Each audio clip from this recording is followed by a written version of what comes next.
जिस वेब पर स्वागत है। तो आज हम सीखेंगे कि मूलों की प्रकृति कैसे ज्ञात करते हैं। जैसे ये जो है द्विघात समीकरण का प्रश्न है, कभी कभी जो है पॉलिनोमियल बहुपद में भी पूछा जाता है। ऐसे ये रिलेटेड है द्विघात समीकरण से। तो मूलों की प्रकृति हम कैसे ज्ञात करेंगे, पॉलिनोमियल बहुपद में भी ये प्रश्न पूछा जाता है। तो सबसे पहले जो है हम जो है यहाँ पर हम द्विघात समीकरण ले लेंगे। तो आइए द्विघात समीकरण पहले हम लिख लेंगे।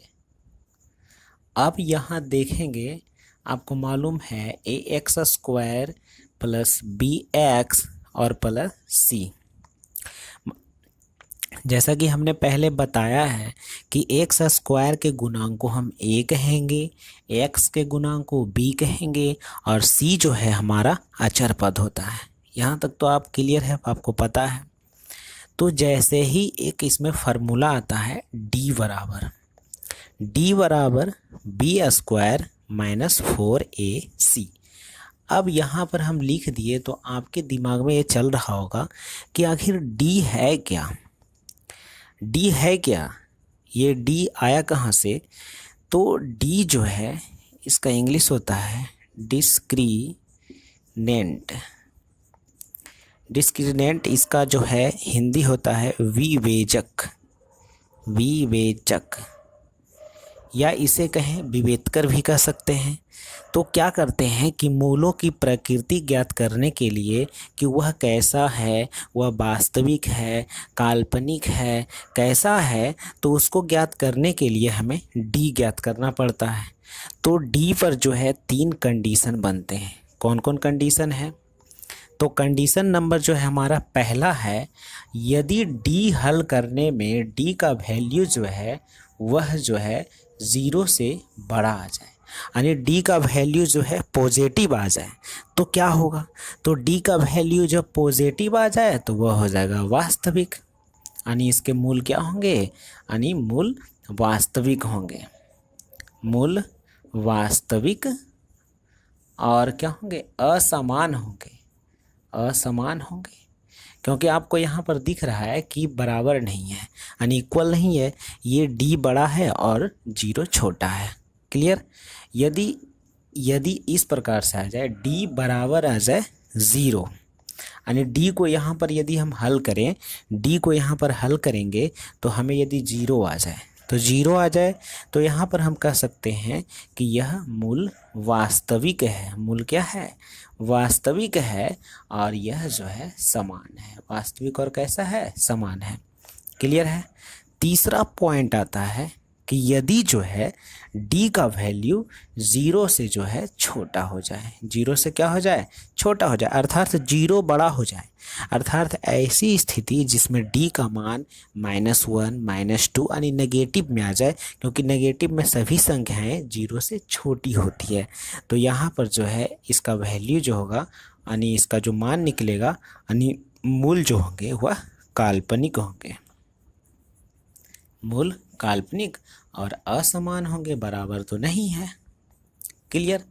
तो काल्पनिक को ही कभी कभी जो है ऑप्शन में अवास्तविक लिख देता है। अवास्तविक, कभी कभी जो है काल्पनिक को ही अवास्तविक लिख दिया जाता है। तो इसे हड़बड़ाना नहीं है, क्योंकि काल्पनिक को ही हम कहते हैं अवास्तविक।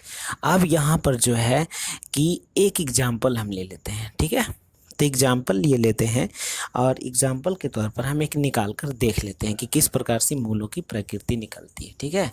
तो चलिए यहाँ पर एक जो है आपको जो है हम सेट एक मरवाए थे, जो दिए थे उसी सेट से एक प्रश्न है, प्रश्न नंबर 8 होगा उसमें। अब इसमें ले लेंगे एक्स स्क्वायर प्लस एक्स और -1 बराबर 0। तो इसकी जो है ये द्विघात समीकरण जो दिया गया है, इसकी मूल की प्रकृति कैसी होगी, यही हमको ज्ञात करना है। यानी मूल की प्रकृति ज्ञात करें। या लीजिए सवाल, मूल की प्रकृति ज्ञात करें। प्रकृति ज्ञात करें। तो आपके पास सवाल जो है दे दिया गया है, अब इसको जो है हल करके हमें दिखाना है कि मूल की प्रकृति कैसी होगी। तो चलिए आइए देखते हैं, हल कर लेते हैं। सवाल हमारे पास है x square plus x minus 1 बराबर 0। जैसा कि आपको पता है कि एक्स स्क्वायर के गुणांक को हम कहते हैं ए, तो ए बराबर जो है यहाँ पर कुछ नहीं है तो ए बराबर क्या होगा, 1 होगा। यहाँ पर कुछ नहीं है तो बी बराबर भी क्या होगा, तो 1 होगा। और यहाँ पर आपका सी है, सी बराबर जो है -1 अचर पद हो गया। तो ए बी सी का मान आपको पता है, तो हम डी बराबर निकाल लेंगे बी स्क्वायर माइनस 4ac। तो ये आप निकाल लीजिए। तो निकालिए क्या आता है b, तो b बराबर कितना दिया हुआ है, -1 है। तो यहाँ पर हम जो है सॉरी -1 नहीं है 1 है, तो 1 का स्क्वायर यहाँ कर देंगे, b के स्थान पर 1 रखेंगे, 1 का स्क्वायर कर देंगे, माइनस यहाँ 4 है। a, तो a का मान कितना दिया हुआ है, तो 1 है, तो यहाँ पर हम रख देंगे 1। और c का वैल्यू कितना है, यहाँ c है ना, तो c का वैल्यू -1 रख देंगे। अब यहाँ से करिए तो हो गया 1 का स्क्वायर 1 और माइनस माइनस जगह प्लस, ये हो जाएगा 4। तो यहाँ पर जो है आपका आंसर आता है 5।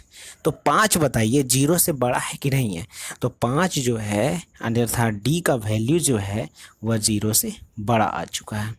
तो डी का वैल्यू 0 से बड़ा आया, अर्थात जो है यहाँ पर देखिए केस नंबर पहला, मूल वास्तविक और असमान होंगे, यानी यहाँ पर हम कह सकते हैं कि इसके मूल जो है वह वास्तविक हैं। इसके मूल वास्तविक और कैसे हैं, असमान है, असमान है। तो इसी प्रकार से कोई भी आपको ऑब्जेक्टिव प्रश्न दे दिया जाए कि जो है मूलों की प्रकृति यदि ज्ञात करने को कहा जाए, तो आप आसानी से जो है ये जो है डी निकाल कर और ये 3 केसेस को देखकर आप आसानी से उसका जो है प्रकृति बता सकते हैं। तो आज यहीं तक। तो यदि आपको अच्छा लगे तो लाइक और जो है कमेंट में ज़रूर लिखें कि ये वीडियो आपको पसंद आया कि नहीं। ठीक है, थैंक यू।